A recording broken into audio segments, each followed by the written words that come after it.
ان پہ وہ تنقید ہو رہی ہے کہ بلا کی تنقید ہو رہی ہے۔ آج عمران خان کی باتوں کے بعد ان پہ تنقید میں مزید اضافہ ہوا ہے اور سوشل میڈیا پہ ایک آگ لگی ہوئی ہے بیرسٹر گوہر اور علی محمد خان کے خلاف۔ انہیں غدار ڈکلیئر قرار دیا جا رہا ہے سوشل میڈیا پہ کارکن۔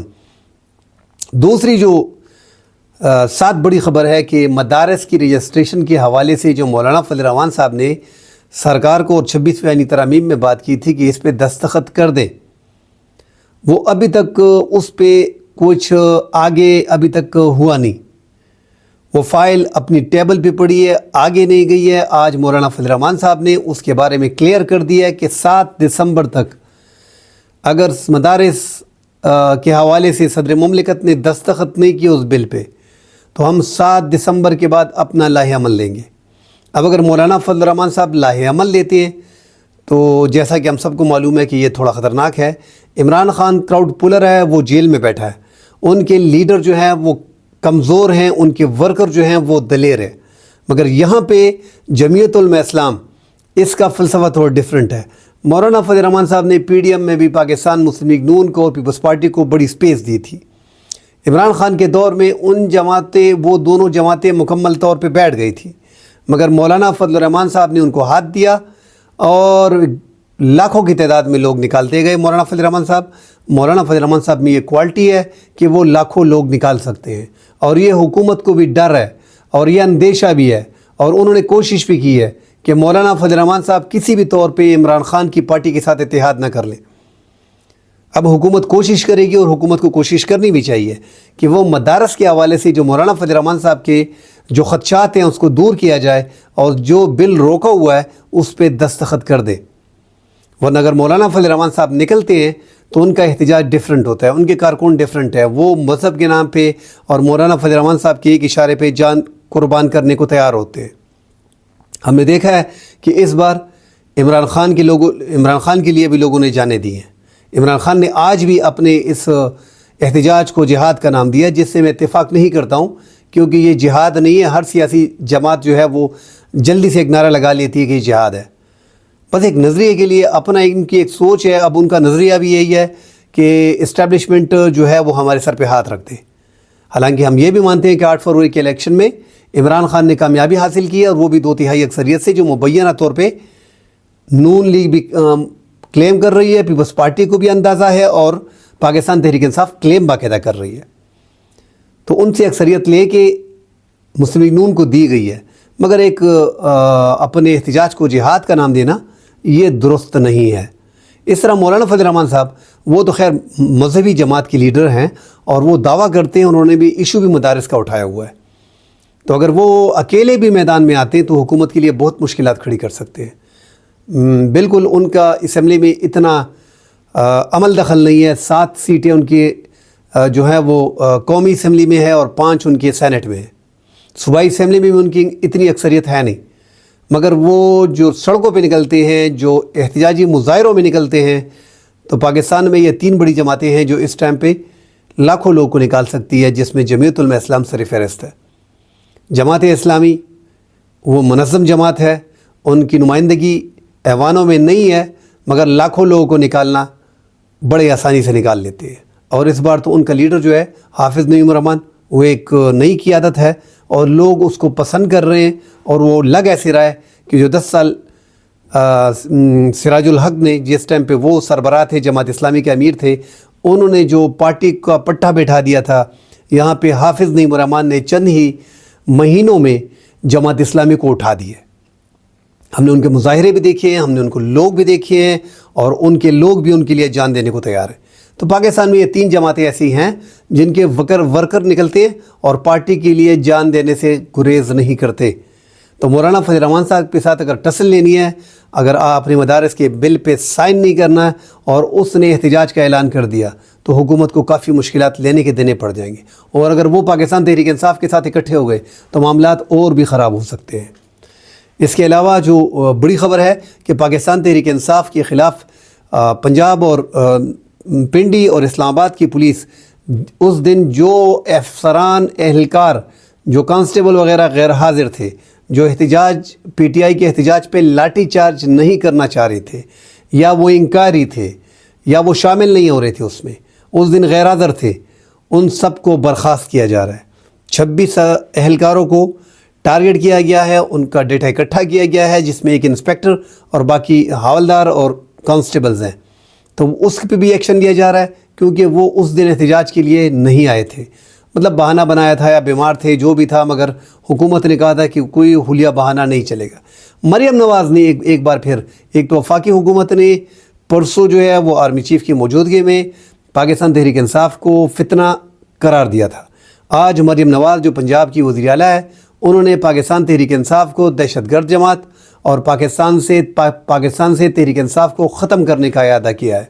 تو یہ انتہائی خطرناک بیان ہے جو پرسوں وزیر اعظم صاحب نے دیا تھا، ان کے پارٹی ممبران دے رہے ہیں، آج پنجاب کی وزیر اعلیٰ نے دیا ہے۔ تو ایک بڑی جماعت کو جنہوں نے 8 فروری کے انتخابات میں کھل کے آج جو اب تخت پہ بیٹھے ہیں، تو یہ تخت 8 فروری کو پی ٹی آئی نہیں جیتا تھا۔ آپ اگر پنجاب کی بات آج کرتے ہیں کہ پنجاب سے صفایا ہو گیا، تو پنجاب میں آج الیکشن کر لیں، جو لگ رہا ہے، جو تجزیہ ہم دے رہے ہیں، جو لوگ ہم دیکھ رہے ہیں، جو پاپولیرٹی پاکستان تحریک انصاف کی دیکھ رہے ہیں، تو وہ آج بھی پنجاب کی مقبول ترین جماعت ہے، وہ آج بھی پختونخوا کی مقبول ترین جماعت ہے، وہ آج بھی سندھ میں ایگزسٹ کرتی ہے، وہ آج بھی بلوچستان میں ایگزسٹ کرتی ہے۔ تو اتنا خطرناک بیان ایک پارٹی کے خلاف دشمنی میں اس حد تک نہیں جانا چاہیے۔ لگا ایسے رہا ہے کہ حکومت پاکستان تحریک انصاف کو بین کرنا چاہ رہی ہے اور اسے دہشت گرد جماعت ڈکلیئر کرنا چاہ رہی ہے۔ اس کے لیے جو انہوں نے 26ویں آئینی ترامیم پاس کی ہے، اس میں آئینی بینچ کا سربراہ بھی اپنی پسند کا جسٹس امین الدین کو لگایا ہے، 4 نمبر جج کو اٹھا کے لگا دیا تھا۔ یہ جو آئین میں ترامیم کی گئی ہیں، عدلیہ کو ایگزیکٹو کے انڈر کیا گیا ہے۔ سپریم کورٹ میں بھی اس طرح 3 نمبر کے جج کو اٹھا کے جسٹس یحییٰ آفریدی کو چیف جسٹس بنایا گیا اور 2 سینئر ججوں کو سپرسیڈ کیا گیا، جسٹس منصور علی شاہ اور جسٹس منیب اختر کو۔ تو پورا عدلیہ کا نظام جو ہے وہ اس ٹائم پہ ایگزیکٹو کے انڈر ہے، مطلب حکومت کے انڈر ہے۔ جو بھی جج جو بھی بینچ لگانا چاہے، کوئی بھی کیس کسی بھی عدالت میں کسی بھی بینچ میں لگانا چاہے، وہ اس ٹائم پہ حکومت کے ہاتھ میں بڑی آسانی سے جوڈیشل کمیٹی میں ان کی اکثریت ہے، تو وہ آسانی سے سب کچھ کر سکتے۔ جو نیا قانون بنایا گیا ہے، اب عمران خان نے بھی جو نعرہ لگایا تھا، جو احتجاج کرنے کا پلان تھا کہ ایک تو ہمارا مینڈیٹ ہمیں دیا جائے، 26ویں آئینی ترامیم کو واپس کیا جائے اور ہمارے کارکنوں کو رہا کیا جائے، یہ مطالبات ان کے تھے، وہ ڈکلیئر ہو گئے ہیں دہشت گرد، وہ ڈکلیئر ہو گئے ہیں کہ وہ فتنہ ہے اور اس کو پاکستان سے ختم کرنا چاہیے۔ تو میرے خیال میں دشمنی میں یہ سیاست ہے، سیاست میں دشمنی کی حد تک نہیں جانا چاہیے۔ کل ان کی حکومت تھی، آج آپ کی حکومت ہے، کل ان کی حکومت دوبارہ ہوگی، پھر آپ اپوزیشن میں ہوں گے، تو یہ معاملات پھر اور بھی زیادہ خطرناک ہوں گے۔ جو کھڈا آپ کھود رہے ہو اس میں آپ خود ہی گرو گے۔ عمران خان نے جو کھڈا کھودا تھا اس میں وہ خود گرا ہے۔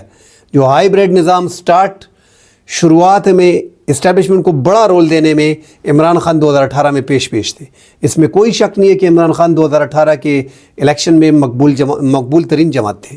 2013 کے الیکشن میں عمران خان کی مقبولیت سامنے آ چکی تھی، 2018 میں انہوں نے ثابت کیا تھا، مگر ان کے پاس سادہ اکثریت نہیں تھی کہ وہ اپنی حکومت بنا لیتے۔ انہوں نے اتحادیوں کے ساتھ اسٹیبلشمنٹ نے اشارہ کیا، آر ڈی ایس کو بٹھایا گیا، 5-6 سیٹیں دی گئی، اور ایم کیو ایم کو، باپ پارٹی کو اور قائد لیگ کو بتایا گیا کہ جائیں حکومت بنائیں ان کے ساتھ۔ اور ہم نے ان کی حکومت میں دیکھا بھی کہ جنرل باجوہ اور جنرل فیض نے تقریباً حکومت کا پورا کنٹرول ان کے ساتھ تھا۔ اب یہاں پہ بھی 8 فروری کے انتخابات میں پورا کنٹرول جو ہے وہ تقریباً اسٹیبلشمنٹ کے ہاتھ میں، اس حکومت کے ہاتھ میں کچھ بھی نہیں ہے۔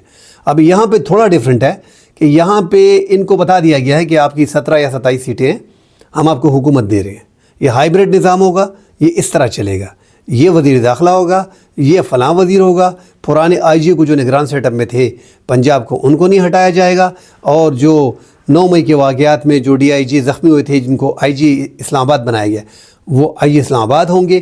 تو یہ سارے فیصلے اوپر سے ہو رہے ہیں، اس حکومت کا اتنا عمل دخل نہیں ہے، مگر حالات کو کنٹرول کرنا چاہیے۔ ملک میں سیاسی عدم استحکام قائم ہے، مگر ایسے سیاسی عدم استحکام ہے اس ٹائم پہ، امن قائم نہیں ہے، امن کا بڑا مسئلہ ہے، وہاں پہ سیاسی عدم استحکام بھی بڑا مسئلہ ہے۔ تو معیشت ملک کی سٹاک ایکسچینج کا یہ بولنے کہ بہت آگے جا رہی ہے، 1 لاکھ عبور کر گئی ہے، 1 لاکھ پہ بند ہو گیا، اچھی بات ہے، ہم سارے اس پہ خوش ہیں، مگر عوام ہم دیکھ رہے ہیں کہ سونے کی قیمتیں بڑھ رہی ہیں، تیل کی قیمتیں بڑھ رہی ہیں، مہنگائی ملک میں بڑھ رہی ہے۔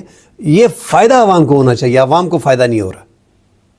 1 ارب ڈالر کی 2 ارب ڈالر کے لیے ہم جو ہے اور ہماری اسٹیبلشمنٹ جو ہے وہ دوست ممالک کے پاس جا کے پیسے مانگتی ہے. ہم سے 55 سال پہلے بنگلہ دیش ایک بھائی ہے جو ہم سے آزاد ہوا تھا، ان کے ریزرو میں ابھی 74 ارب ڈالر پڑے ہوئے ہیں، مگر ہم 2 ارب اور 1 ارب ڈالر کے لیے ادھر ادھر مارے پھر رہے. ملک میں سیاسی درجہ حرارت کو کم کرنا چاہیے. امن و امان جو پختونخوا میں اور بلوچستان میں اس ٹائم پہ انتہائی خراب ہے اور دہشت گردی کا ایک ماحول بنا ہوا ہے، اس پہ فوکس کرنا چاہیے. سیاسی جماعتوں کو APC بلانی چاہیے. اگر قومی حکومت بنتی ہے، اگر یہی حکومت کو آگے چلانا ہے، عمران خان کو بھی نرمی دکھانی ہوگی، باقی اسٹیبلشمنٹ کو بھی تھوڑا نرم ہونا پڑے گا، تبھی یہ ملک آگے جائے گا، ورنہ یہ ملک بڑا پیچھے چلا جائے گا. کل انشاءاللہ مزید اگلے پروگرام میں حاضر ہوتے ہیں. اللہ حافظ.